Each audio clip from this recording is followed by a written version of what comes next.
We got some news. Welcome in, everybody. Sports Take. Rob Ellis, Tone to Shields. Tone looking very Marvin Gaye, circa 1975. I like it. I like it. I'll take it. I'll take it. What's going on, Tone? I'm doing good, man. I feel good, man. It's a thirsty Thursday. So I'm definitely fiending for some good news, my friend. What you got for me? Well, we got some stuff here. So some happenings with the NBA trade deadline at 3 p.m. The Sixers have pulled the trigger on a deal. Buddy Hield will be coming to the Sixers. They have dealt Marcus Morris, Furkan Korkmaz, and 3 number 2s to Indiana. Hield comes here. He's 31 years old, expiring contract, 12 points per game this year, shooting the 3 ball at 38.4%. Look, if you've, I don't necessarily love Buddy Hield, but he absolutely fills a void that this team needs desperately. They need scoring. They need 3. They need somebody to stretch the floor for them. And he provides that. That is his expertise, is long-range shooting. He's more of a 2, but he can handle the ball as well. And I don't feel like he gave a whole lot up. To me, you know, you could sweeten deals with those 2s, but 2s in the NBA aren't of great value. Marcus Morris, a nice player, Philly guy. It was a nice story this year. You got to give something to get. Korkmaz, I'm thrilled you can offload him. So that's good. They've also moved, and we're waiting to hear the exact return that they're going to be getting here. But they've also moved now Daniel House, who is in the last year of his contract. So he is on the move as well. And the question is, what are they getting back? It's a 3-way deal that involves the Knicks, the Sixers, and the Pistons, but House goes to the Pistons. So we are waiting to hear back right now. So that's where things are. That could be moving a contract to be able to absorb buyouts. We don't know exactly. But the way this thing plays out, according to Woj, the move so they did a bunch of different things, right? But the move for Daniel House, basically the Sixers are trading Daniel House in a 2024 second rounder to the Knicks, via the Knicks to the Pistons. According to Woj, gives the Sixers the salary cap cushion to sign buyout players at the post deadline, including the possibility of Kyle Lowry, should he become a buyout in Charlotte. There you go. Hey, that was a mouthful, man. Talk about bringing the good news. You know, it's funny. Buddy Hield seems like 2 or 3 years in the making, doesn't it? It seems like the Sixers have been trying to get their hands on Buddy Hield for a long time. Yeah, we was talking about him at the draft too. Yeah, when he came out. Exactly. And here's the thing. Let's go through Buddy Hield's career briefly.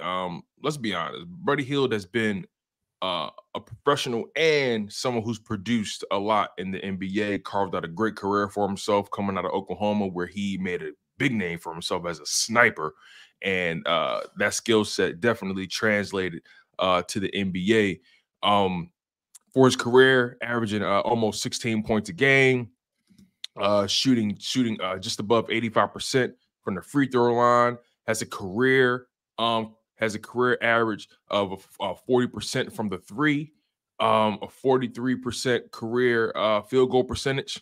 He can put the ball in the hoop. It's just that simple. Now, Indiana has battled injuries throughout this season. He's been in the rotation. He's been a starter a little bit. He didn't start, but overall throughout his career, there's a point in time where he averaged 20 points for the he's not the same Kings. guy. Right. When he first got to Indiana, he averaged 18, and it dropped to 16.8, and now it's down to 12. But if you notice, the minutes did go down. But overall, I like the move. His field goal attempts went down as well, again, because of the minutes. But overall, he's a guy that's usually healthy. I like the move. He definitely allows them to he gives them some more scoring on the perimeter. So I like it. It can't hurt. And I think the biggest thing out of it is you have flexibility. The expiring contract. You get a chance to see him for the rest of the season. Is he somebody that you would maybe extend to a 1-year deal, 2-year deal, whatever it may be? And you have that option. He would obviously have to accept it, but overall, you have flexibility. If things don't work out, you can get out the deal, and low risk, high reward. That's how I see it. Yeah, I agree. I mean, my thing, what I didn't want to do was I didn't want to give up the flexibility of the offseason. I didn't want to bring in guys who had multiple years left on their deal. That's not the case with Hield. We'll see what ends up happening with the Detroit move. And I didn't want to give up those ones that they have, those precious ones. So far, so good. Do I think they'll miss the toughness that Marcus Morris brings a little bit? Yeah. Yeah. But, we all know Marcus Morris, and I respect his game, is at the end. Korkmaz was an awful signing to begin with, and you got rid of that. Daniel House is just a guy. Let's be honest. There's a million Daniel Houses. So I have zero issue with what they've done. They brought in a guy who can shoot it from the outside, which they need bad. They have to get Maxey a little bit of help. It's getting difficult to watch, frankly. Yeah, they need somebody else that can put the ball in the cup. Simple as that. Exactly. And he'll get more opportunity here than he got in Indiana. So I would expect those numbers to go up a little bit. Again, don't expect him to be the same guy he was when he first came out of Oklahoma, but he's still a guy who can score the basketball. Yeah, look, no matter how old you are, that shot never leaves you. Right. That's all about repetition. You know what I mean? He may not be as athletic. He may not get off the ground as much, but you get that you leave that guy open. He's right. He's a specialist. We know what he is. He's a sniper. He's a specialist. And I think this is something you can make an argument. This is probably the best shooter that the Philadelphia 76ers have had on the roster since what? JJ Redick? That's pretty fair. Yeah. Which is a bit of an indictment of the Sixers roster, but you're right. You're right. Yeah. Yeah, no, I agree with you. He is a guy for sure that can do a lot of things and at least spread the floor for you. Think about when Embiid comes back again, when Embiid comes back, you have a guy like Maxey who has the ability to take it to the cup like he does, and then Joel gets doubled. He can kick it out to Hield and knock a triple down, which you really need come playoff time. So here's where I'll applaud the Sixers, because I think we were getting to a point where it was getting interesting here, Tone, because you could have gone the direction of, you know what, man, we'll go heavy in the offseason, but we're punting here. Like, this doesn't look good. They might fall out of the playoffs. I don't think they will. I think ultimately they'll be in that like 8-9 range. But had they kept going, they're 4-12 without Embiid. And there's only so much Maxey can do. I know some people are, I think, ridiculously coming down on Maxey. You look at it last night. He had no one, man. He didn't have Melton out there. He didn't have Batum out there. It was basically him and Tobias Harris. That's it. I know the Warriors aren't what they were, but they still do have guys. Look, we're in this new NBA. 1 6'2", 6'3" guard is not enough. No. You know what I mean? And look, Maxey, he's an all-star now. He's going to be a max player, so the expectations do rise. But we've seen situations where, Kyrie Irving was the only guy in Cleveland. Remember that early on? He was the only guy in Cleveland. You only could do but so much. You know what I'm saying? Guys, the positions that have a higher impact on the game just in this era are the wings. You know what I mean? And look, I'm not mad at the move, not one bit. I think they did need the help. And I'm just happy that, you said something interesting, right? They could have punted, but they decided to do something. I consider this somewhat of a field goal, right? It wasn't a touchdown. You're not throwing it. It wasn't a touchdown, but you took some points. Listen, you left with something. Yeah. And again, you still didn't give up that flexibility. And that's what I love about it the most. Look, like I said, low risk, high reward. I've always liked Buddy Hield as a player. Stays out of the way. Not a guy that you have to worry about, getting hit by, ghost cars, downtown in Philly. That was like the best sci-fi movie ever. That CGI that got our boy Kelly Oubre. Yeah, I know. Oh my God. Here's the other problem that we're seeing too. Speaking of our guy here, my man does not pass the basketball. He can score it, right, Kelly Oubre? But whoa, man! So Derek Bodner had a great stat last night. Let me pull it up. Is he a black hole? Oh, dude, is he a black hole? All right, so here, hold on. Let me pull it up here. It was great. It was a great line. It was classic understated Derek Bodner. By the way, I'm working on trying to get him on tomorrow. Yeah, okay, for sure. So Kelly Oubre, over the last 3 games, 46 field goal attempts, 15 free throw attempts, 0 assists. That's hard to do, man. Listen, you know what he said? He said, "Hey, Embiid's down. I'm going for gold. My left elbow's iced up, and here we go, man." Yeah. Anyway, so you need, look, you have limitations here with this team, obviously, but what you're looking to do is tread water. Right. And if you can tread enough water and the big man, these are all giant ifs. I get it. But when the big man comes back and he's right, now you got some pieces. Like if you get Lowry in the buyout, you got a quality guy who you can either bring off the bench, who's seen it all, who's done it all, or play him at the 1, let Maxey go off ball to free him up a little bit. And then you have Joel, you have Hield, you have Tobias, you have, Batum, some of the other pieces that you have. You got some more depth there, effective depth for this team. Yeah, I like their guard depth. Maxey, Melton when healthy, Patrick Beverly, and you add Buddy Hield to that. I like that. It's a decent combination of scoring and defense. We know Melton can he can get hot at a moment. He's streaky. That can work for you or work against you. But overall, this is a situation where they didn't swing for the fences, and they didn't really lock themselves into a situation that they couldn't get out of. The fact of the matter is, Joel Embiid is out for an extended period of time. We have no idea when he's going to come back. Right. I'm slowly erring on the side of shutting it down for the season.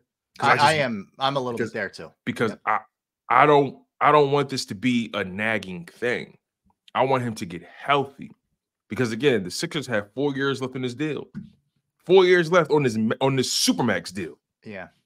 You want to make sure you're getting your money's worth. And if you have to sacrifice this season to make sure the next 4 years he's fully healthy or at least close to that, you may have to do that. Because again, you have a young Tyrese Maxey who's going to sign a max deal in the offseason.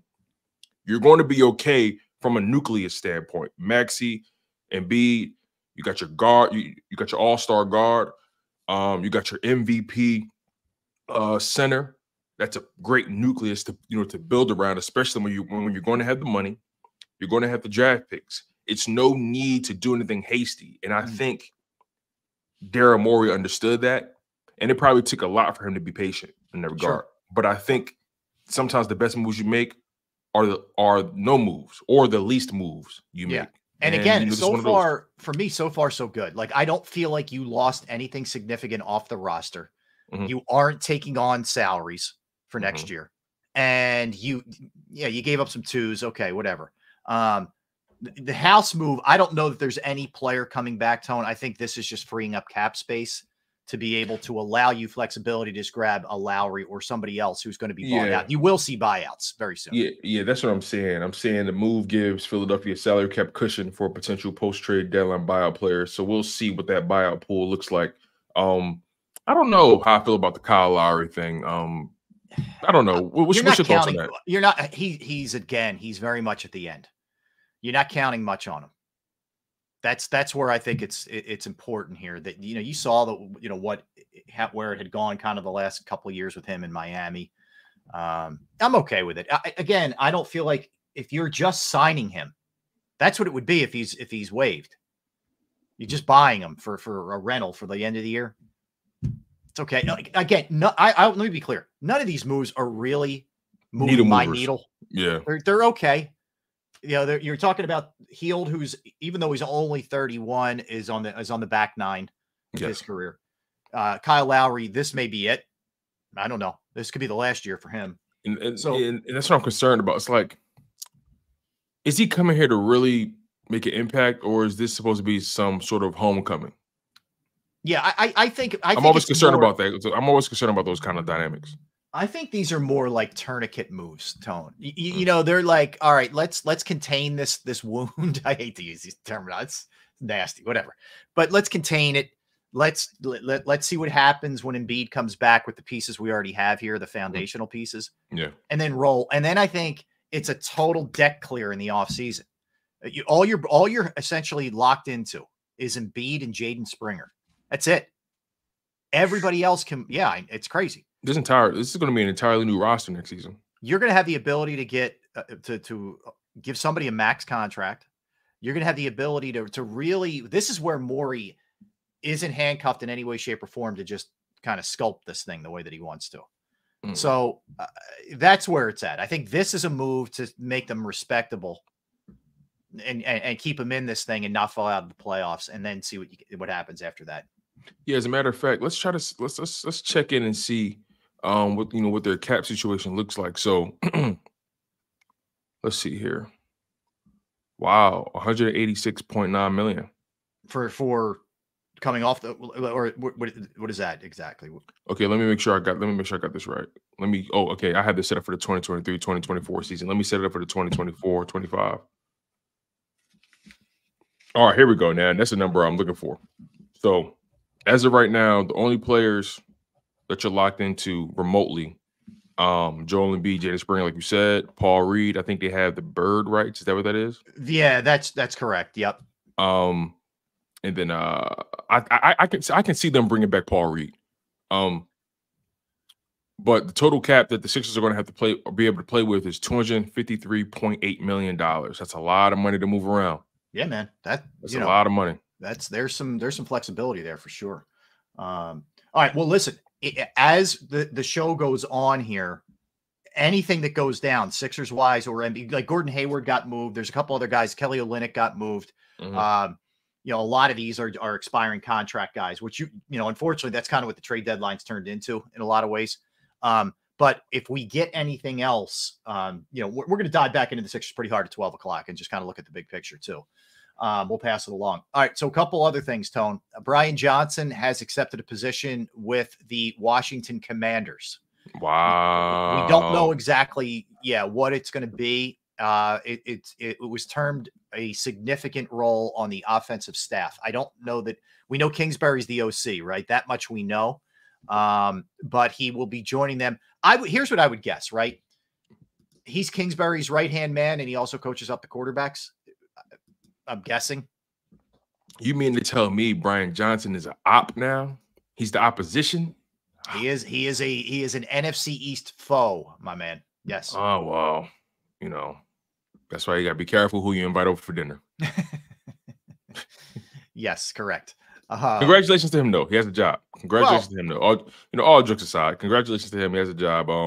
One can argue he didn't get a fair shake in Philadelphia, especially on the back end when Nick Sirianni was taking blame for everything, and lo and behold, Brian Johnson had ended up being responsible for everything. That's why he lost his job. So, congratulations to him for securing another gig at the NFL. Hopefully, he can revitalize the quest to be an OC and next head coach. Yeah, I think that it is funny. I don't know what day it was, yesterday or the day before. We were talking about this. I'm like, did either one of those guys sign on with anybody yet? I don't think Desai has yet. No. But we'll see. As time goes on, this will weed itself out, and we'll find out how much was them, meaning Brian Johnson and Sean Desai, and how much was the Eagles. Mm-hmm. We will find that out, because that kind of stuff. Brian Johnson's too young. Desai's too young for them not to have other opportunities. And if they do and they go on to be successful, that's on the Eagles. If they don't, if they kind of linger in that coaching purgatory where you're just jumping from teams in with them, well, no, they aren't the guys. But yeah, it's so hard to decipher, Tone, what happened last year, who's to blame, is it all of them? Exactly what went down. It's very difficult, because you can assess blame to Nick Sirianni. You could do it to Brian Johnson. You could do it to Desai. You could do it to Patricia. You could do it to Jalen Hurts. You could do it to not enough talent on the defensive side, and that falls on Howie Roseman. Everybody could wear it, or it could be one thing. We've heard reports that Desai was too unwilling to be flexible and compromise. We've heard reports that, Brian may have been too buddy-buddy with Jalen. I don't know what's real, man. When you lose, everybody's pointing fingers at everybody, and you're looking to just dump it on somebody rather than, a big picture of things. Just the way it goes. Look, and I feel like the lazy conversation to have is to say, oh, it was only this. It was only that. And the reality is it was a lot of issues that they had that we overlooked. Right. Jalen Hurts did not perform at a high level last year. 20 turnovers, unacceptable. Mm-hmm. He did not execute at a high level. He did not execute well enough to put this team in the winning column on the back end of the season. Yep. And even in the first half of the season, there were still games where it was a a struggle or was herky jerky. He never looked quite comfortable all year. So again, he has to wear his part of that. It's unacceptable to turn the ball over 20+ times. You know, we can talk about the production all we want, but when you turn the ball over 20 times and your team loses, and your team goes 1-7 in the final 8 games, and you get blown out in a wild card like that, and then you lose to the Giants and the Cardinals the way you did, and the Seahawks the way you did, how can we call that a good season? You can't. I mean, it's a failure. Anything short of winning the Super Bowl is a failure. Period. With this team, I'm sorry. I don't even accept getting to the Super Bowl as being. No, you took a step back. You're supposed to progress. They didn't progress, and they took 3 steps backwards. It doesn't mean they're done. It doesn't mean you can't turn it around with smart GMing and these guys are right. But you took a huge step backwards, man. Right. You know, and then when you call people on the carpet, you know, it's not. Coach Marcus is right about this, by the way. Oh yeah, absolutely, absolutely. And we discussed this yesterday, and I just want to reiterate one of Kellen Moore's greatest traits as a coordinator has been he's very good against the blitz. Just for people maybe didn't hear our discussion yesterday, he's been very good his whole career there with that. Exactly. So yeah, again, that's even more to my point that the onus is on Jalen Hurts to turn this thing around for himself, and it's going to correlate because ultimately, if you have stability at the quarterback position and if your quarterback is delivering, you should be able, you know, you could work around everything else. Right. But again, like I said, Jalen Hurts has to own his part of it. I'm sure he does. And, you know, because I criticize Jalen Hurts doesn't mean I wish for Jalen Hurts' failure or I don't think he can turn it around. I'm acknowledging how his 2023-2024 campaign went, and I'm going to give a fair assessment of that. And then I'm going to say, I believe he can turn it around because of what he's shown us in years past. Whenever he's faced some sort of adversity or some kind of setback, he's elevated his game and positioned the team to go forward. Yep. So he has to carry his load. On the other side of things, Nick Sirianni has to do his part, whatever that part may be, whatever slice of the pie he's responsible for at this point. He has to make sure he's maximizing that. We got these new coordinators in the building. What kind of impact will they have? You know, we know their pedigree, we know their resume. We know what they have done, but it remains to be seen what they will do with the Philadelphia Eagles. And then Howard Roseman, this guy, Howard Roseman has to do his part this offseason because in my humble opinion, no middle name. A lot of pressure. No middle name. Howard, no middle name Roseman. Yes. He has a lot to carry this offseason. I'm looking forward to see how he maneuvers contracts, how he restructures. He has bad contracts in that cornerback position. He has to figure out the long-term plan for Josh Sweat and Hassan Reddick. He has to figure out the draft game plan. He has to figure out wide receiver depth. What's the future at running back? Who's the backup quarterback? We're going to talk about that stuff later on. Yeah, we're going to dive into under it. We did a lot of like headliner stuff yesterday. We're going to do kind of under the radar stuff in a second. Yeah, exactly. There's so many things surrounding this Philadelphia Eagles team that has to be figured out either this season, either this offseason or the following offseason. This is going to be an eventful 2 years for the Philadelphia Eagles. Dead on. I want to throw this past you. And the clock has started officially on the Jalen Hurts. Without a doubt. Come March, when that contract strikes midnight, oh yeah, the clock officially starts on Jalen Hurts, and that's just a fair assessment. When you get paid the big bucks, there are big expectations, you know, that are that people want from you. I agree. All right. Our buddy Jeff Mosher from Inside the Birds, he and Adam Kaplan do an excellent job with their podcast. I love their content. It's very good stuff. And they, you know, Jeff is an old school reporter, and he gets a lot of good inside information. But I thought this was interesting. So they were having a discussion yesterday, and one of the things that Jeff said that he had heard and what their sources there were telling them was the Eagles and Kliff Kingsbury were very close to this thing becoming real with him as the offensive coordinator, and they were really liking the concepts he was throwing their way, and he was on board with joining them and coaching Jalen and all that kind of stuff. But as time moved on, and maybe it was the second interview or whatever the case may be, the Eagles started to get uncomfortable with the amount of autonomy that Kliff would have wanted on the offensive side. I don't know whether that was personnel or play call. I don't know the details of it. But it just got me to think a little bit here. You know, how much of a concern is it, the control that Lurie and Howie want, and how much of that is an impediment that you have to sort of overcome if you're agreeing to be a coach on the staff? Apparently Kellen Moore was a little bit more amenable to collaborative input, so to speak. I'll tell you, it worries me a little bit. It does. Like, to me, in some ways, you hire a person for them to do the job, and I'm not saying that you aren't consulted, that you don't have some say and some input in things and all that, but that worries me, the control factor with those guys. I would have to agree with you.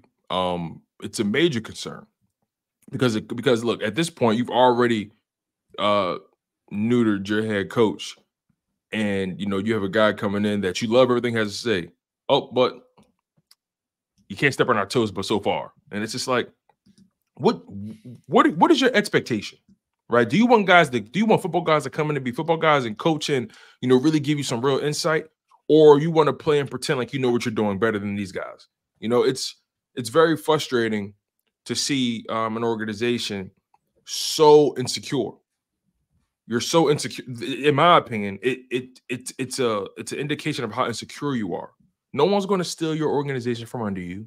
You know what I mean? Like, did Chip Kelly scar them this bad? I think he did. The honest answer is yes. I think he did. We've all had bad relationships, but damn, like, come on, man. You got to move on. You got to do what's best for the organization. And look, I'm not saying I'm a huge supporter of Kliff Kingsbury. Don't get me wrong at all. I'm not. That's not my guy. Yeah. But it's just the notion that you loved everything he had to say, but he wanted a little bit. And again, we don't know what's the brevity or the length of this control that he supposedly wanted. We don't know the extent of it. Yeah, that's in fairness. I don't know that. I doubt it. But Kingsbury may have said, "Hey, listen, I don't want to hear from anybody. I'm doing my." If he went that direction, I get it. Then you're, you know what I mean. There's extremes. I don't think he did that, but yeah, that's a fair. Yeah, and that's the part that if we're going to call it down the middle, right? We have no idea what he said or what level of control he wanted. Right. But one thing we can say, we know the Philadelphia Eagles have a real issue with control. And sometimes they can overstep their bounds. Yeah. So again, I may not know much about Kliff Kingsbury, and he may not be my cup of tea. But one thing I do know, the Philadelphia Eagles, they can be gung-ho with control, and they can be a little gun shy, and they hold their cards close to their vests. Yep, they do. They do. So it is. So again, it is a major concern for me, and it makes me think about, okay, if you didn't let Kliff Kingsbury have any kind of say or control, I'm curious what Vic Fangio agreed to, when it came to the job. And again, Vic Fangio has many years more of experience. Don't get me wrong, 30 plus years of experience, but it makes you think, if you didn't want to allow Kliff Kingsbury to have any level of say in anything, did Vic Fangio placate to the organization and say, yeah, I'll let you guys do that. I'll suggest things, but I'll let you guys control that. So it makes you think. Here's what I wonder. Do they want more input on the offensive side, and they're willing to give their defensive guy a little bit more say? Because it was so bad? It's possible. It's possible. It could be, and Kellen Moore's been around too, even though he's a younger dude. But I think they sort of view Fangio, I think, more like, okay, hey, you got it, man. Like, this is your ball game here. Yeah. And it makes me think about, okay, what's Kellen Moore's role? I mean, obviously he's going to be calling the plays and he's going to, help, carve out the offense. But it makes me think, what was he willing to accept versus what Kingsbury was not willing to accept? Yeah. And I need to find out what's in between that.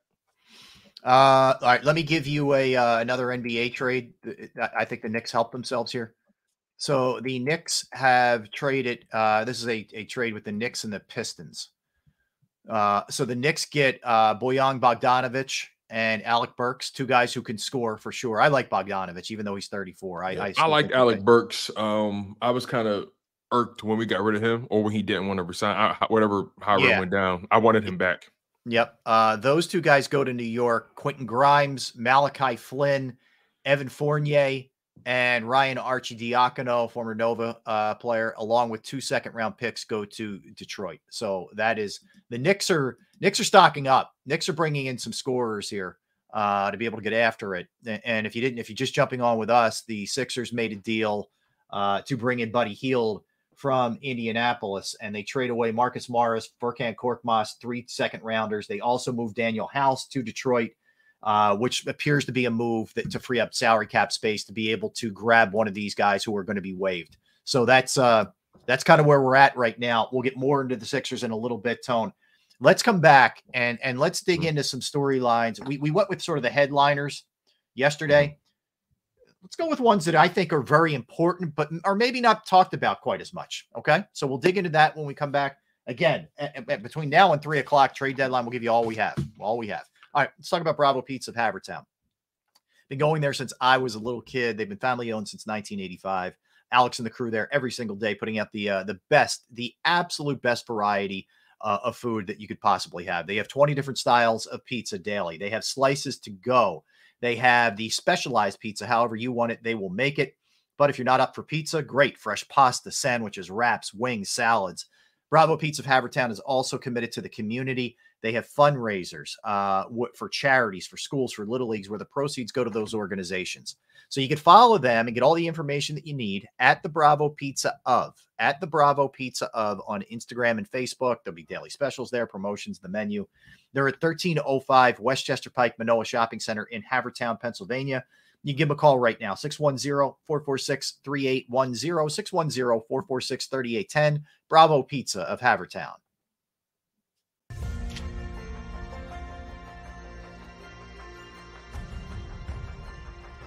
I remember getting my heart broken when they lost the Super Bowl in 2004. We're big Eagles fans. We moved to South Philly because of the Eagles. When they won, we went straight to Broad Street, and everybody was going nuts over there, and it was just a memory that you'll never forget.